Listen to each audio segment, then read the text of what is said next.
Kalau pemicu tekanan darah itu sebenarnya apa saja bisa menyebabkan tensi meningkat.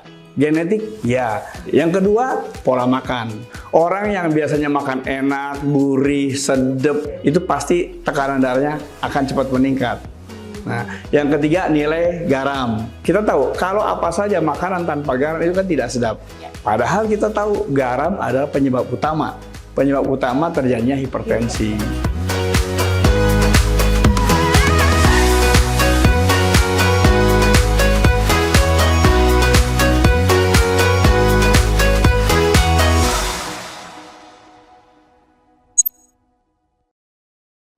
Halo Sobat PMI, kembali lagi di Sanda Talks, obrolan yang siap melayani Anda. Bersama saya, host hari ini, Afriani Purba. Apa kabar semua teman-teman Sobat PMI? Nah, topik kali ini kita akan membahas satu tema yang baru kita peringati nih di tanggal 17 Mei kemarin, hipertensi. Apa sih hipertensi itu? Dan bagaimana gejalanya dan bagaimana pencegahannya? Nah, narasumber hari ini sudah nggak asing lagi nih di warga sekitar Jakarta Selatan. Bagi Sobat PMI yang di warga Jakarta Selatan pasti nggak asing dengan narasumber yang akan saya perkenalkan hari ini. Beliau pemilik dari Rumah Sakit Ali Sibro Malisi. Bersama kami pada hari ini Dr. Sibro Malisi. Assalamualaikum dokter. Waalaikumsalam warahmatullahi wabarakatuh. Apa kabar Mbak Lani? Selamat pagi, kabar baik dokter. Sehat, alhamdulillah. Oke. Nah, tema hari ini dok tentang hipertensi karena dokter kan pasti bersinggungan tuh dengan seluruh pasien yang memiliki gejala-gejala hipertensi. Nah, kita pengen tahu nih dok, Sobat PMI semua, apa sih hipertensi itu dok? Waduh, pertanyaannya ini gampang-gampang susah. Hipertensi memang kita tahu bahwa hipertensi itu salah satu penyakit hipotropik ya. Nah, hipertensi menurut definisi adalah peningkatan tekanan darah di atas normal rata-rata di atas 20%. Jadi kalau antara sistol dan diastol itu kalau normalnya kan kita sama-sama tahu. Tekanan darah normal itu 120/80. Artinya kalau terjadi peningkatan progresif 20% bisa 140/100. Itu sudah dikatakan hipertensi. Persoalan pertama itu. Persoalan kedua, biasanya hipertensi itu datang silent operation, datang tanpa gejala. Nah itu yang susah buat kita. Dan untuk memastikan itu banyak hal-hal yang harus kita bedah lebih jauh dan lebih dalam. Itu malah nih. Hipertensi itu. Ya, betul. Sobat PMI, kita pasti pengen tahu juga berapa sih dok tensi yang normalnya sebagai kita nih. Otomatis anak-anak muda terutama ya dok, anak muda tensi yang normal itu berapa kadarnya normalnya, atau yang udah dikatakan hipertensi, terus ada lagi nggak sih dok hipotensi ya dok? Nah itu berapa sih kadar normalnya itu? Ya, kembali kita sebelum tahu hipertensi, sebelum tahu hipotensi, kita harus tahu batas nilai ambang batas normal tensi. Ya. Normal tensi itu 120/80. Nah, sementara kalau dikatakan hipertensi, berarti dia harus di atas 140/100 atau 140/90. Karena harusnya deviasi itu kenaikannya progresif 20%. Jadi kalau misalnya nih, saya biasanya 140. Nah, supaya dikatakan hipertensi, dia harus lebih naik 20%-nya. Kalau masih dalam 150, itu masih dalam batas nilai ambang batas buat orang itu. Nah, kalau hipotensi otomatis dong. Gitu, ya, kalau hipotensi kalau normalnya 120/80, dia berarti turun deviasinya 20%. Berarti 100/60. Itu udah hipotensi. Oh, gitu. Nah, kalau kita mau mengukur nih Sobat PMI semua, tensi kita gitu ya, Dok, kan ada berbagai macam peralatan gitu. Ada yang digital, ada yang manual. Nah, itu bagaimana sih, Dok, akurasinya? Terus apakah kita bisa melakukan itu secara mandiri gitu ya dok? Jadi sebelum kita mau mengukur tensi kita, ada beberapa hal yang harus kita tahu dulu. Misalnya kita juga sudah tahu bahwa kita sudah punya istirahat waktu tidur minimal 5-6 jam. Itu yang pertama. Yang kedua, kita jangan buru-buru. Misalnya kita turun dari mobil, turun atau dari jalan, minimal sebelum kita ditensi, itu jaraknya tempat duduk kita udah istirahat 10 menit. Nah, dari duduk sampai kemari nggak terlalu jauh. Sehingga kalau itu kita lakukan, itu biasanya tensinya masih dalam yang sebenarnya. Yang kedua, selain tadi syarat tadi, yang kedua pada saat kita mau ditensi, kita harus duduk yang santai. Posisi saya begini nih, yang santai begini nih. Nah, karena kalau kita begini nggak boleh. Kita begini apalagi berdiri nggak boleh. Apalagi ini ketarik. Jadi itu akan berpengaruh besar terhadap nilai hasil. Nah, kembali kepada pemeriksaan. Pemeriksaan yang terbaik untuk mengukur tensi adalah yang manual, Mbak. Yang manual. Dulu kan dianggap kolot ya. Ternyata yang dianggap kolot itu salah. Sekarang kan banyak yang digital-digital. Nah, digital itu nilai deviasinya, nilai errornya itu lebih cepat. Dan harus sama-sama kita tahu, semakin alat itu sensitif, semakin cepat juga terjadi perubahannya. Jadi kalau manual kan otomatis. Nah, dengan manual biasanya akurasinya bagus. Satu, keuntungannya. Yang kedua, harganya lebih murah kayak manual kan. Yang ketiga, si pemeriksa itu dapat mendengarkan langsung bunyi korosop. Oh, ini nilai emang batas atas sudah bunyi, berarti ada standarnya. Begitu terakhir, oh ini, oh ketahuan. Jadi dia bisa melihat angka di situ kelihatan, angka di bawah kelihatan, baru normal atau tidak. Bagaimana tuh dok kalau misalnya kita punya orang tua gitu ya dok, kan banyak yang dijual sekarang tuh yang alat-alat digital itu ya dok, untuk kita mengantisipasi orang tua di rumah, itu bisa kita lakukan mandiri dengan alat digital itu gitu dok? Sebenarnya boleh-boleh saja, sah-sah saja, tetapi harus diwaspadai, harus ditelaah lebih dalam bahwa alat itu punya error, punya kesalahan. Nah kalau punya kesalahan, kita harus waspada. Tadi juga pada saat kita melakukan tensi dengan digital tadi, posisi kita udah nyaman, terus sudah istirahat, itu akan lebih cenderung bahwa nilainya itu memang dalam batas standar. Ya, yang lebih bagus lagi tadi, kalau ada orang yang ngukur, ada perawat atau bidan atau siapa, petugas medis, tenaga kesehatan, itu kan lebih paham. Gitu. Berarti boleh sebenarnya dilakukan mandiri di rumah, bagi teman-teman yang memiliki orang tua yang mesti dalam perawatan tensi darahnya gitu. Cuma masih harus ke rumah sakit gitu ya dok, untuk mengantisipasi, memang memastikan berapa sih dia tensi yang tepat untuk dokter menanganinya gitu ya dok? Iya, sebaiknya memang kalau sudah kita udah tanda-tanda diri. Misalnya, oh saya kok badan saya agak pusing ya, agak lelah, cepet capek, langsung datang ke pelayanan kesehatan. Kenapa? Manfaatnya banyak. Selain nanti kita mengukur secara teratur, kita juga akan prepare. Oh ternyata badan saya, tensi saya naik. Oh ternyata tensi saya turun. Itu menjadi koreksi juga buat kita. Jadi sebaiknya kalau udah ada tanda kayak tadi Mbak Rani sampaikan, kita harus tahu di mana pelayanan terdekat untuk kita lakukan pemeriksaan tensi. Oke, baik Sobat PMI. Nah, pasti Sobat PMI pengen tahu juga nih, hipertensi itu dipicu dari apa sih? Apakah dari genetik, atau dari makanan, atau pola hidup nih dok? Sobat PMI pengen tahu semua penjelasannya dok. Oh, kalau pemicu tekanan darah itu sebenarnya tekanan darah itu ibarat saya keranjang sampah. Apa saja bisa menyebabkan tensi meningkat. Genetik, ya. Nah, dulu saya waktu saya masih olahragawan, itu tensi saya 100/60. Sekarang pas usia anak jadi 64, itu udah 130/70. Jadi faktor genetik berpengaruh. Gitu. Nah, satu. Jadi, yang kedua, pola makan. Orang yang biasanya makan enak, gurih, sedep, enjoy, itu pasti tekanan darahnya akan cepat meningkat. Nah, yang ketiga nilai garam.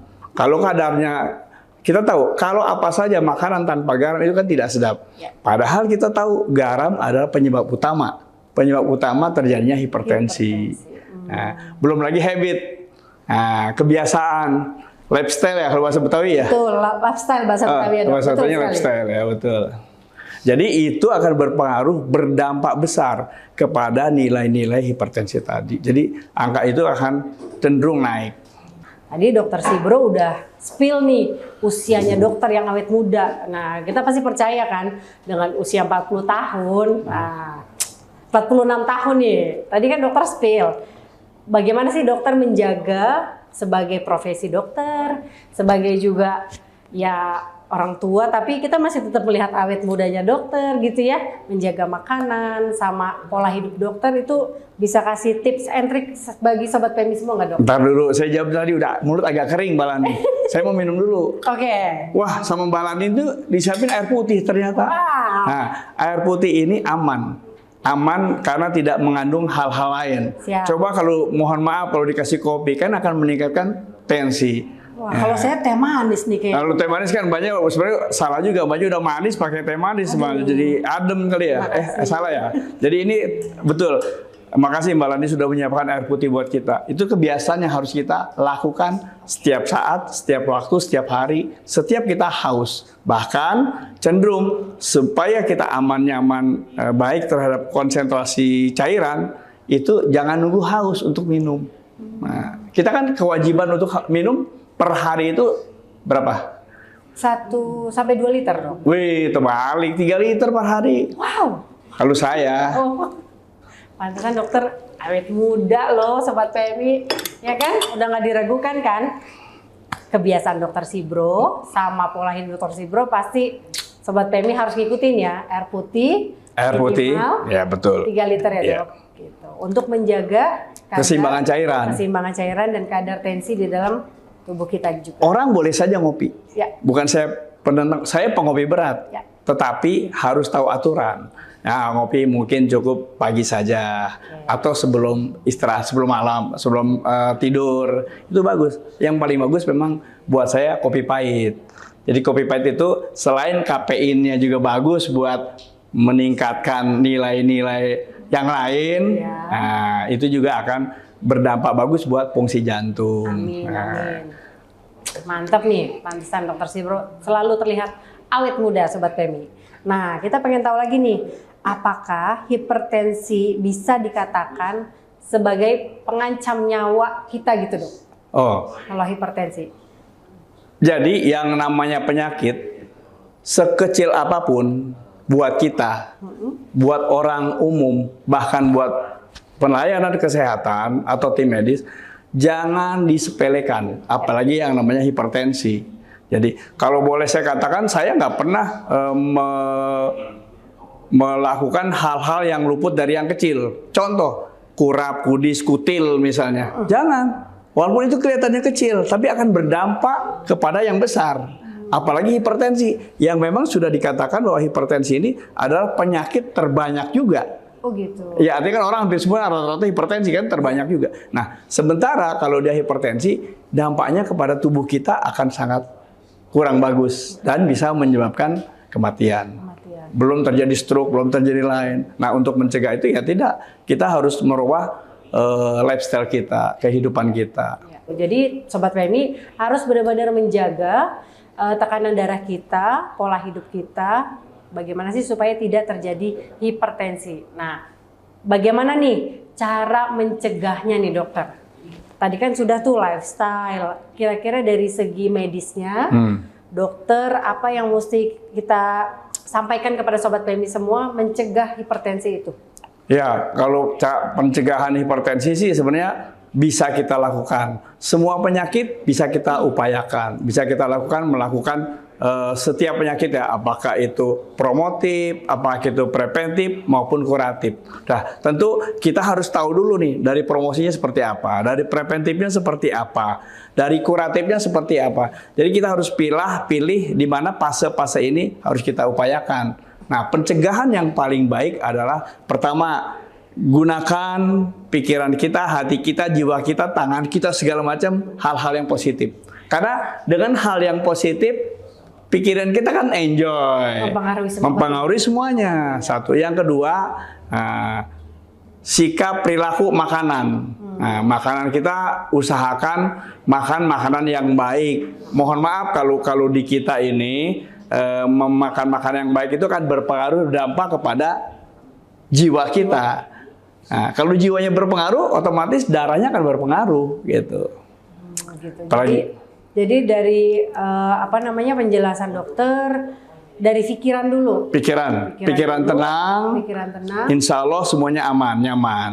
Betul. Yang kedua kebiasaan, pola makan, pola tidur ya. Pola tidur. Semua pola lah harus bagus. Ya. Pola tindak, pola makan, pola tidur, pola pikir itu harus bagus semua. Oke dokter, tadi kan dokter sudah menjelaskan nih ada 3 hal penting untuk menjaga supaya hipertensi itu tidak menjadi pengancam nyawa kita. Betul. Gitu dok. 1, dari pikiran kita Sobat PMI, bagaimana pikiran kita supaya tenang, hati kita juga damai gitu betul. Nyaman. Terus yang kedua lifestyle itu tadi, makanan, pola tidur gitu dok. Nah Sobat PMI semua harus tahu nih jam berapa sih dok yang memang harus kita jaga supaya pola tidur kita tuh baik dengan tensi kita supaya jadi hasilnya baik setiap harinya gitu. Ya, kita kan di kesehatan ya itu berasumsi bahwa paling nyaman itu tidur antara 5 sampai 6 jam. Itu paling nyaman. Jadi waktu itu bahkan memang ada referensi lain yang mengatakan tidur itu paling bagus ya 7 jam lah, 5 sampai 7 jam. Itu paling bagus. Itu dari segi waktu, dari segi durasi. Tetapi kadang-kadang orang berpengaruh juga. Kalau kayak saya misalnya, saya tidur 4 jam, ya udah 4 jam. Yang penting kan bukan masalah jumlahnya, bagaimana kualitas tidur. Nah, kalau kualitas tidurnya bagus, biasanya juga pada saat kita dilakukan pengecekan darah, tensi dan segala macam, itu biasanya bagus juga. Ya. Nah, terkait dengan itu kan itu juga ada salah satu prasyarat juga ya yang diupayakan oleh PMI ya.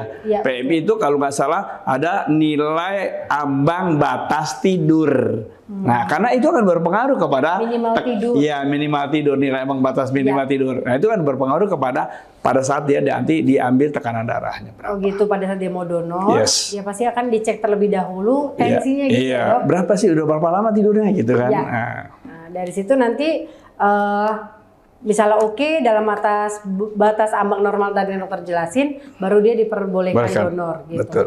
Nah, ada mitos nih dok, apakah mitos itu betul, fakta atau memang hanya sekedar mitos tentang hipertensi dipengaruhi oleh kita makan garam yang terlalu berlebihan gitu. Bukan garam berlebihan ya, makanan yang mengandung garam yang berlebih. Apakah itu pemicu hipertensi dok? Ya, pemicu kita tahu tidak bisa mereka cipta, mereka yasa bahwa pemicu hipertensi itu apa saja. Tetapi kita bisa lakukan bukan hanya garam, bukan hanya pikiran, bukan hanya makanan. Jadi itu salah satu memang garam menjadi pemicu hipertensi. Tapi persoalan di kita di Indonesia, kalau nggak ada garam nggak berasa. Nah, biasanya nih kita akan makan enak, pasti ada garamnya, ada gurihnya. Nah, hal-hal yang natriumnya tinggi, garamnya tinggi, sama rasanya enak, itu salah satu pemicu hipertensi. Nah, salah satu pemicu hipertensi. Walaupun pemicu hipertensi juga banyak, mungkin itu kan sangat relatif. Salah satunya itu tadi garam, rasanya enak aja. Pasti itu garamnya tinggi. Kalau nggak ada garamnya nggak berasa, juga kurang nyaman. Contoh di rumah sakit kan rata-rata nilai gizinya mengandung garamnya kan rendah. Supaya apa? Supaya tensinya juga tidak naik juga, stabil. Dikontrol gitu. Tetapi jangan salah juga, mentang-mentang menjaga hipertensi kita tidak pakai garam. Karena garam itu kita perlukan buat tubuh, natrium. Untuk apa sih, Dok? Untuk keseimbangan elektrolit darah. Iya. Jadi kita perlu elektrolit di dalam tubuh. Jadi untuk menjaga nilai elektrolit dalam tubuh ya salah satunya natrium, kalium, kalsium. Itu penting. Kan dijaga dengan kandungan makanan apa saja yang mengandung garam yang berlebihan itu. Dijaga gitu ya dok. Betul, untuk menjaga tensi kita juga. Betul. Gitu. Nah, kita kembali lagi nih Sobat PMI. Mau bertanya sama Dokter Sibro tentang tadi donor darah itu. Nah, kan pengaruh nih dok. Kalau tekanan darah tinggi, tekanan darah rendah gitu. Itu dia boleh donor atau tidak. Terus bagaimana trik and trik dokter nih untuk kita supaya donor lolos nih dok, tensinya supaya nggak tinggi gitu. Oke, tentu pada saat sebelum donor biasanya PMI sudah memberikan himbauan kapan itu donor, siapa yang saja yang boleh donor. Boleh daftar dulu. Tapi pada saat nanti datang di lapangan di tempat donor, biasanya ada form udah berapa lama tidurnya, apakah minum obat atau tidak. Ini pemeriksaan donor yang keberapa. Walaupun kita juga sudah tahu kan ada database-nya di situ. Nah, itu untuk supaya menjaring bahwa kita bisa lakukan donor. Kalau darahnya tidurnya kurang, kita juga agak ragu. Nanti jangan-jangan darahnya kental. Ya. Kalau darahnya kental, HB-nya juga pasti kental. Kalau HB-nya kental, pasti di atas normal. Itu saja. Tidur, hemoglobinnya tinggi, tekanan darahnya tinggi, ya nggak boleh, nggak lolos. Nah, supaya itu bisa lolos, ya jadi bagaimana kita tidur bagus, kadar HB-nya normal, di bawah 17 ya, 12 sampai 17, tensinya juga normal tadi. Masih dalam batas, nilai ambang batas. Tapi yang lebih penting lagi kan sudah karena ada datanya, apakah si A ini atau si B ini mengidap penyakit-penyakit lain. Tetapi ini baru orang yang sudah meneruskan. Bagi si pemula, nggak apa-apa. Saya himbau sekarang ini, pemeriksaan donor darah itu salah satu juga mendeteksi dini kita apakah ada penyakit atau tidak. Dan itu gratis loh, Mbak. Iya, padahal kalau bayar, kita mahal. Contoh ada HIV, ada sipilis, ada yang lain. Itu bisa kedeteksi situ. Tapi teman-teman atau siapa saja yang mengidap penyakit-penyakit ini nanti akan diberitahu oleh pihak PMI supaya ada jalan keluarnya. Jadi yang kembali bahwa orang hipertensi pada dasarnya boleh melakukan donor darah asal lulus screening dulu. Itu kan ada batas-batasnya, nggak mesti hipertensi dia nggak boleh, nggak. Jadi ada batas-batas nilai ambang batas, ada batasnya. Jadi di screening dulu layak atau tidak. Begitu sudah layak berarti dia sudah dinyatakan boleh lolos untuk donor darah. Persoalan kedua, setelah dia lulus donor darah, apakah darahnya dipakai atau tidak? Nanti pada saat di pemeriksaan di laboratorium selanjutnya. Baik. Nah, saya dapat info nih, Rumah Sakit Alisi Bro, Malisi nih mau HUT. Nah, seperti biasa Rumah Sakit Alisi Bro itu rutin mengadakan donor darah nih Sobat PMI. Nah, warga Jakarta Selatan jangan lupa, apakah HUT tahun ini nih Dok, Rumah Sakit Alisi Bro masih mengadakan donor darah? Ya, jadi memang dalam rangka HUT rumah sakit kita melakukan beberapa serangkaian kegiatan. Tapi yang lebih penting lagi karena ini di bulan Juni, salah satunya rangkaian bagaimana menyambut ulang tahun Jakarta. Karena itu berdirinya pas di ulang tahun Jakarta juga. Kebetulan ini yang ke-13 ya, yang ke-13. Jadi rangkaian-rangkaian hari ulang tahun rumah sakit itu salah satunya ada donor darah, ada bersih-bersih masjid dan musola, ada hitanan massal, ada kegiatan sosial lain, itu banyak. Nah, datanglah nanti Mbak. Insya Allah, bahkan ada rencananya tuh ada senam jantung ya. Ada senam jantung di tingkat Kecamatan Jagakarsa. Dan ini kita lakukan bukan hanya sebagai syiar, bagaimana kita bisa menjadi inisiator untuk kesehatan kepada masyarakat. Luar biasa Sobat PMI, tepuk tangan dulu dong. Keren kan, keren kan? Nah, Sobat PMI harus tahu juga, Rumah Sakit Alisi Bro ini sudah lama bekerja sama dengan PMI. Narasumber kita juga sebagai pengurus, salah satu pengurus PMI DKI Jakarta loh. Selalu mengedukasi, menginisiasi bagaimana pentingnya, apa tadi Dok, syiar ya Dok? Memberikan sosialisasi, edukasi gitu. Jadi Dr. Sibro memang patut diacungi jempol. Semoga semakin jaya. Amin. Rumah Sakit Alisi Bro-nya semakin baik dan semakin terus semangat melayani masyarakat. Amin. Nah, kita kembali lagi ke topik berikutnya nih, Dokter. Mau nanya, kan kita belum ngomongin pengobatan tentang hipertensi nih Dok. Gitu. Tadi pencegahan sudah, terus hipertensi itu apa? Bagaimana sih Dok mengobati? Apakah bisa diobati atau bisa dengan obat sajakah? Atau bisa dengan herbal, Dokter? Hipertensi. Jadi gini, semua penyakit pasti ada obatnya. Kecuali satu, tua. Penyakit apa saja yang saya sebut, kurap, butis, kudil, lepra, segala macam, ada obatnya. Virus, segala macam ada obatnya, apalagi hipertensi. Persoalan pertama. Persoalan keduanya, apakah dia mau dan mampu untuk mendeteksi diri. Ya. si pasien ini. Pasien. Nah, setelah dia dilakukan bahwa dia divonis hipertensi, dia juga harus bisa melakukan kontrol secara normal, secara teratur yang dilakukan oleh dokter-dokter spesialis kita, penyakit dalam maupun dokter umum. Nah, pada dasarnya penyakit bisa dilakukan dengan pengobatan. Pengobatan hipertensi, tapi memang kalau sudah dilakukan pengobatan biasanya rutin. Jadi obat hipertensi rutin supaya kadar tensinya selalu normal, dalam batas normal. Dia harus selalu continue gitu Iya, dok? betul, sesuai aturan ya. Kalau dengan herbal dok, biasanya pakai apa? Ada nggak tuh? Banyak aja sekarang contoh-contoh herbal yang bisa kita lakukan, kita upayakan. Salah satunya mungkin dengan rebusan-rebusan ya, daun-daunan. Prinsipnya semua herbal bisa kita lakukan dalam rangka bagaimana menurunkan hipertensi. Ya. Tetapi harus diwaspadai juga, herbalnya kalau bisa airnya cukup. Jangan herbalnya banyak, airnya sedikit. Terjadi bisa juga saripatinya ngentel. Gitu. Kalau saripatinya ngentel, darahnya gumpel. Kalau darahnya gumpel, berarti kan tinggi. Ada Nah, diharapkan herbalnya berfungsi untuk tubuh, ya. Airnya dalam herbal itu berfungsi juga untuk penetrasi cairan, jadi menambah cairan. Jadi kan kalau cairannya banyak, itu otomatis tensinya akan menurun. Nah, jadi ada dua yang didapat dari keuntungan dari herbal. Herbalnya juga dapat ke tubuh kita lebih aman, lebih nyaman. Nah, tapi cairan sendiri akan menambah darah itu tidak semakin kental.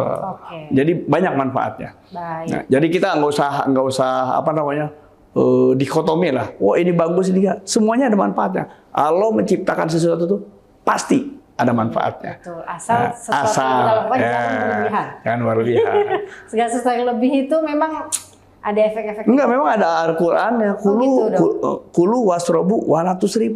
Makan dan minumnya tidak boleh berlebihan. Baik. Nah, itu belum bicara zat ya. Siap. Halal, baik, itu kan belum. Panjang lagi. Panjang lagi. Itu porsinya ada di sebelah saya tuh, Pak Ustadz, Pak Kiai. Baik, nah dokter, sebelum sesi terakhir nih dok nih, pertanyaan terakhir. Sesi ini selesai tentang hipertensi. Tadi dokter menjelaskan tentang donor darah. Kalau dia sudah kena hipertensi nih dok, apakah masih bisa melakukan donor darah? Masih bisa. Jadi orang hipertensi pun masih bisa melakukan donor darah. Asal satu, dia darahnya stabil. Ya, stabil dia. Yang kedua, dia tidak minum obat yang selama berapa lama. Yang ketiga, dia sudah lulus seleksi, sudah lulus screening kan. Ya. Tapi hipertensi berapa? Kalau udah stabil segitu, ada pasien saya tensinya selalu 200/100. Tapi stabil segitu, nggak apa-apa dia hipertensi. Itu kan kelasnya udah nggak hipertensi, nggak apa-apa dia donor darah. Tapi orang udah stabil lagi. Konsumsi obat yang betul. Tapi asalkan dia punya nilai stabil bagus. Kan setiap individu pasti beda-beda. Kemampuannya, resistensinya, segala macam pasti beda-beda. Jadi boleh, asal dikontrol dulu sama petugasnya. Siap. Nah, Sobat PMI sudah mendengarkan bagaimana pembahasan kita hari ini tentang hipertensi. Sobat PMI harus menjaga ya pola makan, pola tidur, dan pikiran Sobat PMI semua. Supaya kedepannya aktivitas kita dapat berjalan dengan lancar, pikiran kita tenang, jadi aktivitas kita selalu dilakukan dengan gembira gitu ya dok, senang hati. Jadi tensi-tensi yang tinggi itu dapat pergi-pergi jauh-jauh gitu ya dok, hipertensi gitu.